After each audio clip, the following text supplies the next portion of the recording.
Ethan Cole gripped the leather steering wheel of his sleek black luxury car, his reflection barely visible in the glass as the city lights shimmered in the distance. Yet tonight, those same lights felt like knives stabbing into his exhausted eyes, and for the first time in years, the confident CEO felt fragile. His phone buzzed again, another urgent message from his board, another demand, another crisis that only he could solve, but his hand trembled too much to even swipe the screen. For years, Ethan had built an empire from nothing, clawing his way up with sheer determination, but tonight the weight of his fortune pressed down on him like chains he could no longer carry. Sweat beaded across his forehead though the car's air conditioning hummed steadily, and his heart thudded against his chest as if warning him that his body was finally rebelling against the endless grind. He leaned back in the seat, the scent of expensive leather and faint cologne surrounding him, but instead of comfort, it felt suffocating, trapping him in a cage of his own making. His fingers loosened around the wheel, and the dashboard lights blurred into streaks of red and green that made no sense anymore, as though the world itself was slipping away from his grasp. For years people had looked at Ethan Cole and seen nothing but success. The sharp suit, the perfect smile, the billionaire who had it all. But in this silent car, he was just a man too tired to fight another battle. His chest rose and fell unevenly, each breath harsher than the last. And he knew something inside was breaking, something no amount of money or power could repair. The city outside carried on, horns blaring faintly in the distance, neon signs flickering in the night, but none of it seemed to reach him anymore. He blinked hard, trying to steady himself, but his vision tunneled, the world narrowing to nothing but the glowing speedometer and the ache in his bones.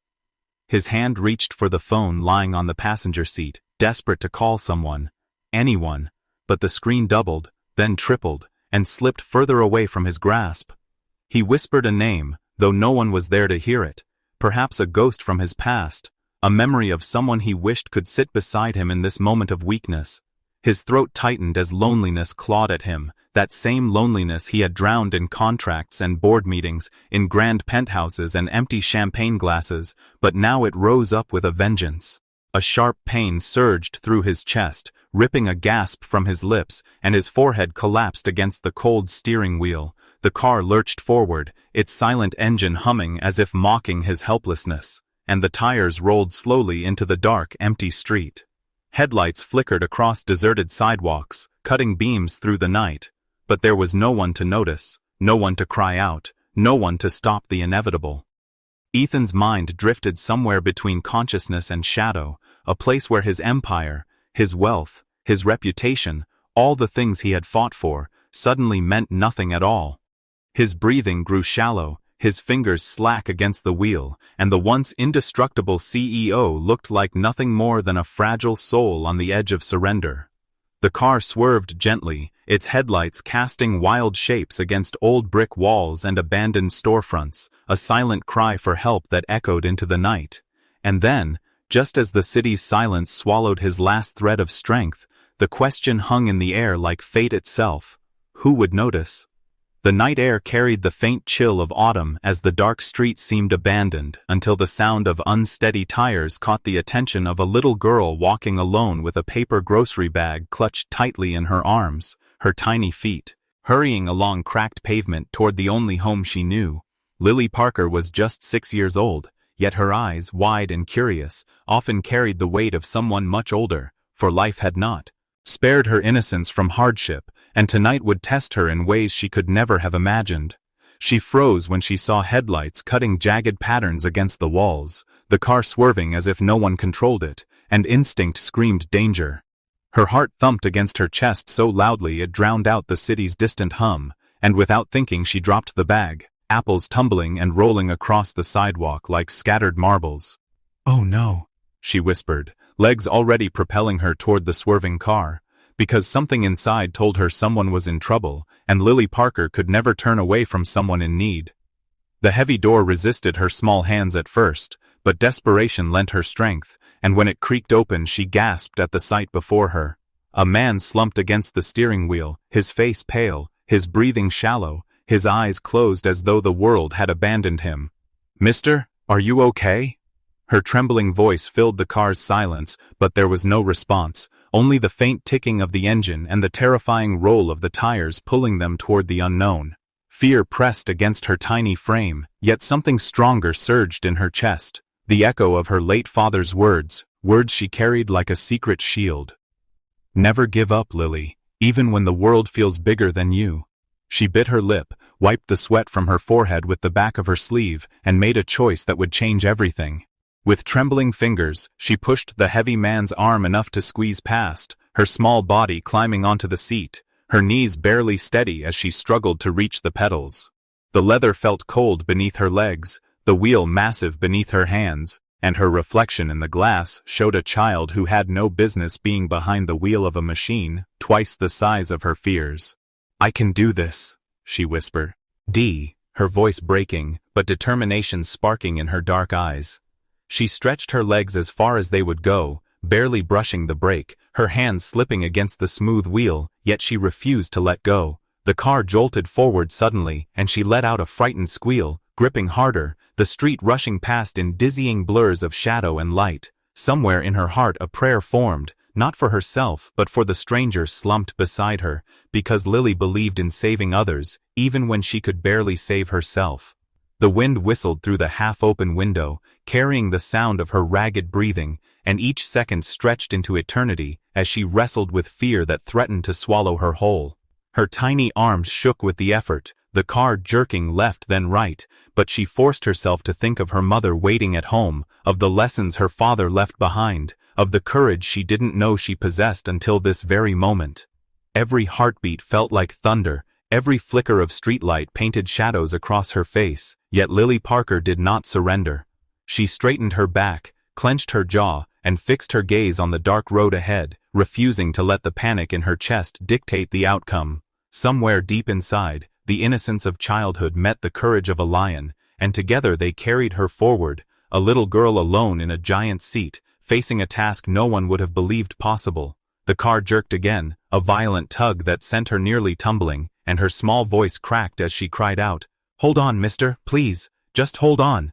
The sound of her plea echoed into the night as though the universe itself paused to listen, the headlights cutting sharply across the corner, revealing the question hanging in the air.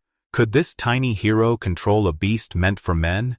And as the steering wheel shook beneath her fragile hands, the answer lingered in suspense, teetering between disaster and miracle.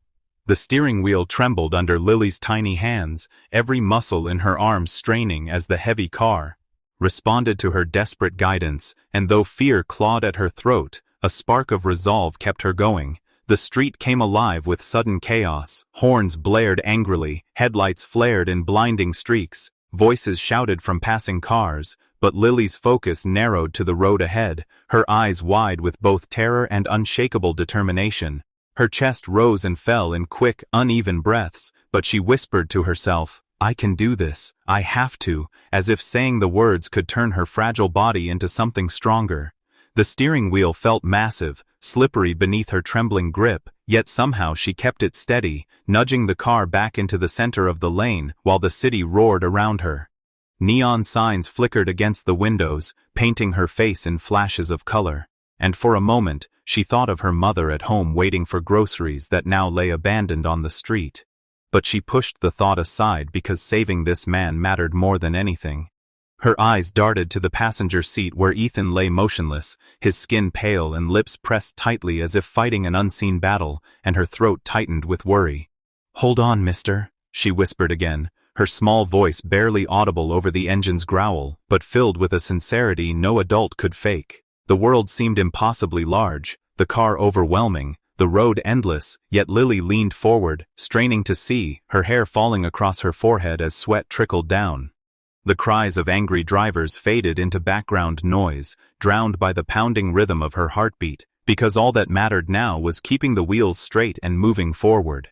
Then, like a miracle in the distance, her eyes caught the faint glow of a red cross, bright against the night sky, shining like a promise of safety.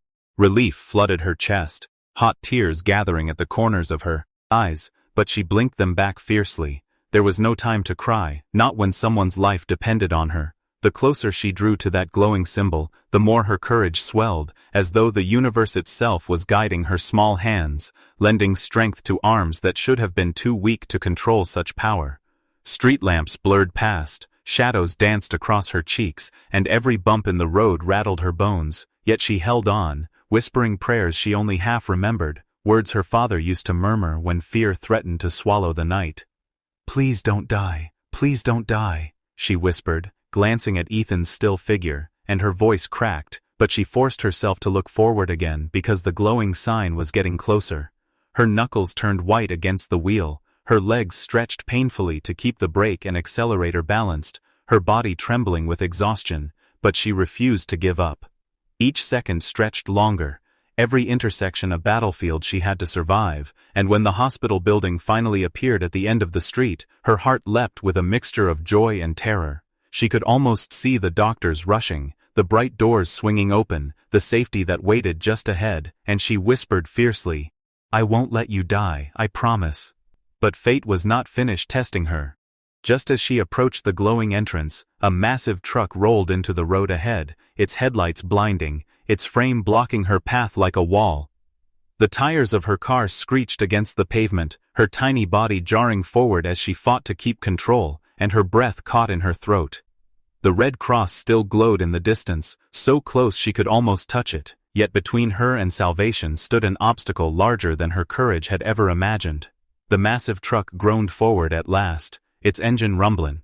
As it cleared the path and Lily seized the chance, her tiny arms yanking the steering wheel with all the strength she could muster, the car veering toward the glowing hospital entrance like a desperate cry for mercy. Tires screeched against the asphalt, the hood shuddered, and then, with one final gasp of courage, she slammed the brake, the car jolting to a halt just inches from the sliding emergency doors. The world seemed to pause, her chest heaving, her hair clinging to her damp forehead, and in that breathless silence, the impossible truth stood clear. A child had just carried a man's life across the edge of fate. The glass doors burst open and floodlights spilled across the car, painting Lily's frightened face as nurses rushed forward, their voices overlapping in disbelief. "Is there a child behind the wheel?" One gasped, eyes wide, as another yanked the door open and froze at the sight of Ethan Cole, the city's untouchable CEO, slumped unconscious beside her. Hands reached in, strong and urgent, pulling Ethan out onto a waiting stretcher, machines beeping and wheels clattering as his lifeless body was swallowed by a swarm of uniforms. Lily stumbled from the driver's seat, her knees shaking, her little fingers still curled as if gripping a wheel that was no longer there, her breath shuddering with relief and terror colliding at once. "He's not breathing right," someone cried, and the urgency sharpened the air like glass, slicing through Lily's fragile calm. A tall man with silver hair and steady eyes stepped forward. Dr. Samuel Hayes, his voice firm yet compassionate, barking orders to his team as his stethoscope pressed against Ethan's chest. "Get me oxygen. Stat, move him inside now."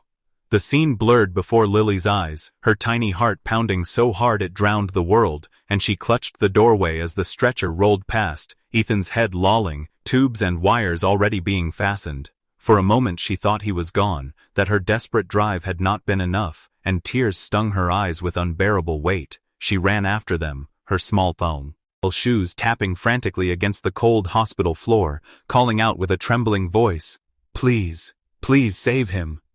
No one answered, their hands too busy, their focus too sharp, but Dr. Hayes turned his head for one fleeting second, meeting her gaze with a promise unspoken, that he would try. Minutes stretched like hours as Lily sat alone in the waiting hall, her arms wrapped around herself, shivering though the night had already ended outside. The smell of antiseptic filled her nose, the buzz of fluorescent lights above making her feel smaller, more invisible, yet inside her chest burned the memory of Ethan's pale face, the way he hadn't moved, and her tiny fists tightened against her knees. When at last the doors swung open, Dr. Hayes stepped out, his expression grave yet softened by a kind of admiration few children ever earned. He crouched before her, his voice steady but low. "Listen to me, little one," he said gently. "If you hadn't brought him here when you did, he wouldn't have survived the night." The words hit her like a storm, the weight of what she had done sinking in, too heavy for such small shoulders. Her lips quivered, her eyes filled with tears that spilled unchecked down her cheeks, and she whispered through trembling breaths, I just didn't want him to be alone." Her voice cracked at the last word, raw and fragile, and in that moment the hardened doctor felt something shift inside himself too. He placed a reassuring hand on her shoulder, silently acknowledging the bravery that had carried more than metal and flesh through the dark, but also hope itself. Around them the hospital bustled, voices rose, machines hummed, but in that fragile instant it was only a broken child confessing a truth more powerful than any machine, the refusal to abandon a stranger. And somewhere beyond the walls, Ethan Cole, still unconscious but breathing steady, now carried within him the unseen mark of her courage, a seed of humanity planted in silence, waiting to bloom. Ethan's eyelids flutter open under the sterile glow of hospital lights, and for a pestinas moment, he doesn't know if he's dreaming or alive, until his blurry gaze sharpens and he sees the tiny hand wrapped around his own, the small fingers trembling yet refusing to let go, and then the whisper, soft, innocent and powerful enough to pierce the cold armor he's built around himself for years. "Don't worry, sir, you'll be okay." And suddenly the world feels different, stripped of titles, stripped of money, stripped of power, leaving only the fragile thread of humanity that binds one soul to another.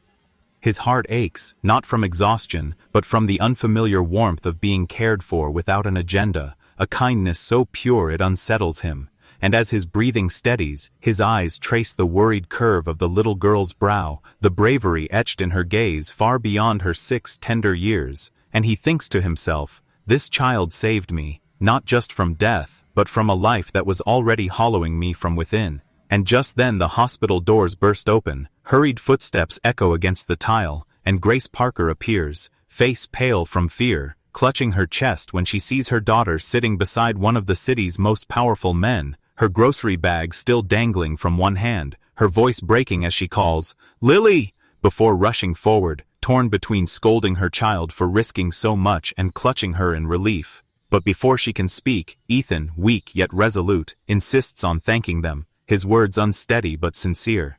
"If it weren't for her, I wouldn't be here." And though Grace is shocked, skeptical, and overwhelmed, she can't ignore the gratitude in his tone, the way his eyes, blue but softened now with vulnerability, follow her daughter with something close to reverence. And while the nurse gently ushers Grace to sit, Ethan listens quietly, the steady beep of the monitors in the background, when a whisper carries through the air, "Not mean." TT for him, but piercing his soul nonetheless. Grace bending down to her daughter, brushing hair from her face and murmuring with a weary sigh, "We can't afford rent next month, Lily. I don't know what we'll do." And Ethan freezes, heart thudding, the truth hitting him harder than any collapse ever could. Because for the first time in years, he sees real struggle, raw, unmasked, unhidden, echoing in the voices of two people who gave him something money never could, and the realization leaves him shaken, teetering between the gratitude of being alive and the guilt of knowing that while he owned skyscrapers, they didn't even know if they'd have a home tomorrow. Cliffhanger. Ethan lies still, pretending to sleep, but inside, a storm brews. What will he do with this truth he was never meant to hear? Ethan couldn't shake the sound of Grace's trembling voice as she confessed to her daughter that rent would be impossible next month, the words echoing through his mind long after the hospital discharged him. So he found himself standing one rainy evening outside the crumbling apartment building where the Parkers lived, hesitant but drawn by a pull stronger than pride. And when he finally knocked and Grace opened the door, her face paled with shock to see the city's most powerful CEO in their dimly lit hallway.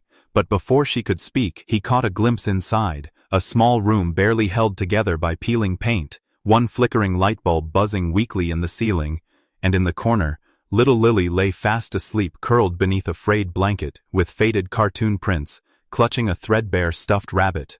And the sight made Ethan's chest tighten in a way corporate boardrooms never had, for here was innocence wrapped in hardship, love surviving without luxury, and when his eyes shifted to Grace, he saw her hunched over a wooden stool, painstakingly stitching worn-out clothes, by hand, needle moving in rhythm to exhaustion. Yet her expression held the quiet strength of a mother who refused to break, and Ethan stepped inside almost without asking, overwhelmed by the being. contrast between their world and his polished penthouse where silence reigned, and he murmured awkwardly that he wanted to thank them again, but his voice faltered when Lily stirred, rubbing her eyes and whispering with a drowsy smile, "You're okay, mister." And that single fragile sentence melted the last frozen wall around his heart, for in her tiny voice was relief, concern, and faith, things he had never bought with all his millions, and as he stood among them, Ethan realized wealth had blinded him to the treasures he had sought all along: care, warmth, belonging, the kind of love that stitched clothes at midnight and whispered comfort beside a hospital bed. And the truth hit him like a storm, that he, Ethan Cole, feared by rivals and envied by peers, was the loneliest man in the city, until this child had held his hand and refused to let go, and he knew then that he couldn't turn his back on them, not when they had given him more than he ever gave anyone. So when Grace tried to explain they were fine and he didn't need to trouble himself, he gently interrupted with a question that surprised even him. "What do you need most right now?"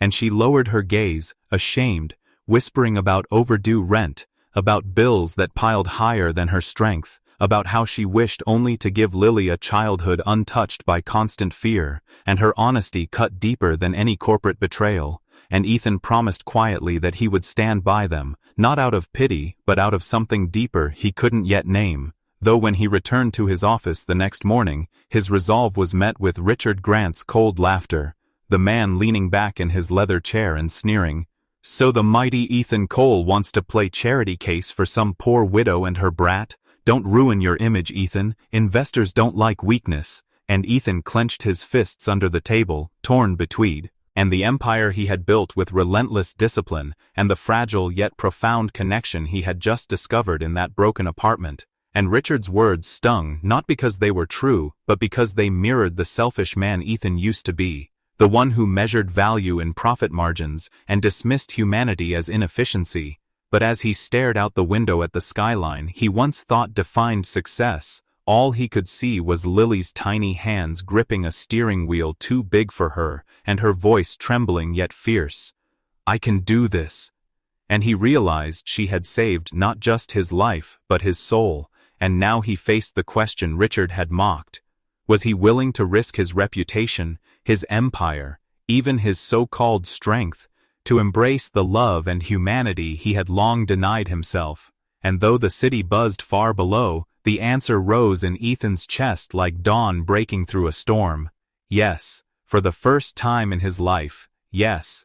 The boardroom was filled with the sharp clatter of pens, the shuffle of papers, and the suffocating tension of wealth wrapped in arrogance as Richard Grant stood at the polished mahogany table with a sly grin curling his lips, his voice slicing through the air like a blade as he announced, with deliberate cruelty, that Ethan Cole had been seen spending his evenings in a crumbling apartment with a widow and her child, mocking him for playing daddy to a beggar's little girl.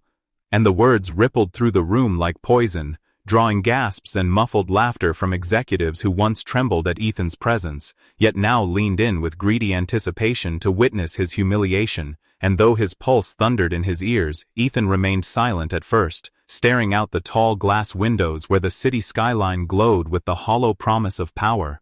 And in that silence, Richard pressed harder, sneering about reputations, investors, and the empire Ethan had built, urging him to distance himself from such pitiful distractions before he ruined everything. But instead of retreating, Ethan rose slowly to his feet, his chair scraping against the floor like a drumbeat of defiance, and when his blue eyes locked on Richard, the smirk faltered for the first time, for Ethan's voice, low yet steady, broke the fragile air of the room with a confession none had expected. "That little girl saved my life when none of you even noticed I was gone, when every one of you sat counting profits while I nearly died in my car. She held the wheel steady and brought me here alive."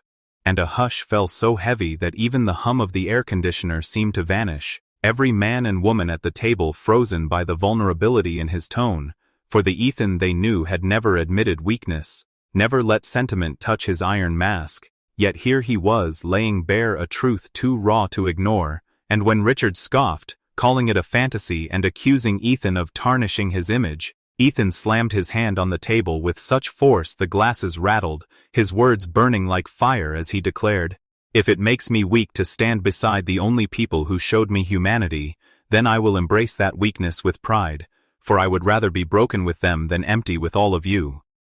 And the room erupted in murmurs, shock twisting into disbelief, admiration mingling with unease, and for the first time Ethan didn't care about their votes, their whispers, their judgment, because in his heart he already knew what mattered. And as the tension crackled, none noticed the soft figure at the doorway, until Grace's quiet gasp shattered the fragile moment, her hands trembling as she clutched the frame, tears streaming down her cheeks, for she had come only to return a file Lily had found in Ethan's coat. But instead, she had overheard every word, and her world shifted as she realized Ethan's actions were not born of pity, not an obligation to repay a debt, but a confession of something deeper, something she had long buried within her own heart.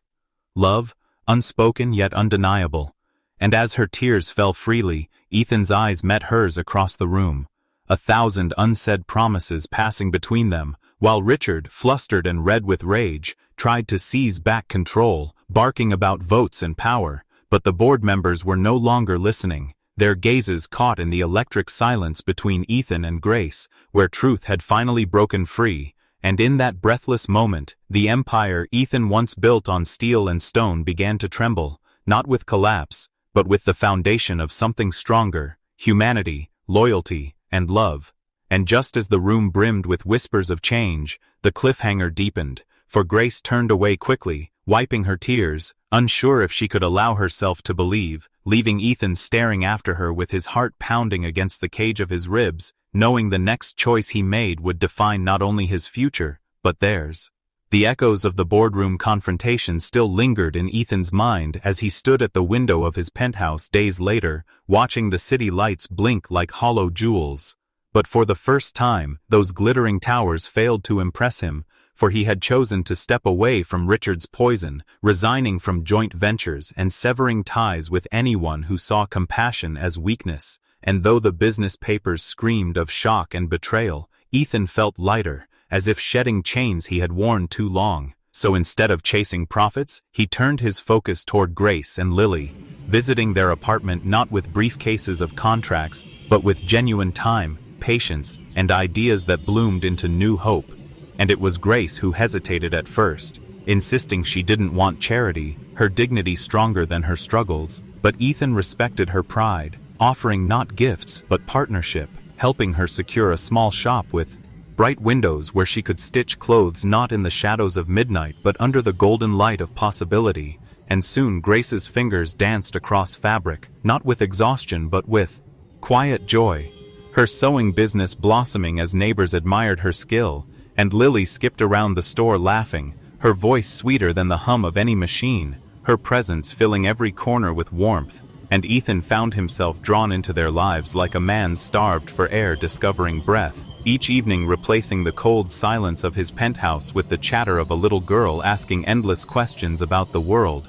And though his schedule remained demanding, he began carving hours away from endless meetings just to walk Lily to school, or to listen to Grace share stories of her late husband, moments that stitched his heart back together thread by fragile thread. And one evening after a simple dinner at their modest table, Lily crawled onto the couch beside him, clutching her stuffed rabbit, her curls tickling his arm as she leaned against him with the ease of a child who finally felt safe. And in that hushed moment, she whispered words so pure they pierced deeper than any speech. "You're like the dad I always wished for." And Ethan froze, tears pricking his eyes before he could stop them, for the title of father had always seemed a distant dream, something his fortune could never buy, yet here it was given freely by a child whose courage had saved him, and as he looked down at her trusting eyes, he felt wealth in a form that no ledger could measure, love pressing against the hollow spaces of his chest until they overflowed. And Grace, watching quietly from across the room, saw the tears he didn't hide and felt her own heart soften, realizing that this man who once embodied cold ambition, now sat fragile and whole beside her daughter, not because of power, but because of love. And in that moment the walls around her grief cracked, letting light seep through, for she too had long carried the weight of loneliness and fear. But now she saw a partner, a free, and perhaps even more, someone who didn't just offer money, but stood beside them with open hands, and the days turned into weeks where laughter replaced silence, where Lily proudly showed Ethan her school drawings, and Grace asked his opinion on fabric designs, and Ethan found joy in the smallest things, waiting in line for ice cream, fixing a wobbly chair in their shop, watching Lily twirl in a new dress her mother had made. And each act, though ordinary, was extraordinary for a man who once measured life in numbers, and when he finally lay in bed at night, no longer haunted by the emptiness of skyscrapers, he understood that the greatest wealth he had ever received came from the night a little girl refused to let him die. And as he whispered a prayer of gratitude into the dark, he realized his story was no longer about empires and greed, but about the family he never had, now found through kindness, courage, and love. And with every sunrise, Ethan Cole, the once lonely millionaire CEO, felt not powerful but whole, his heart healed by the smallest act of humanity that had forever changed his destiny.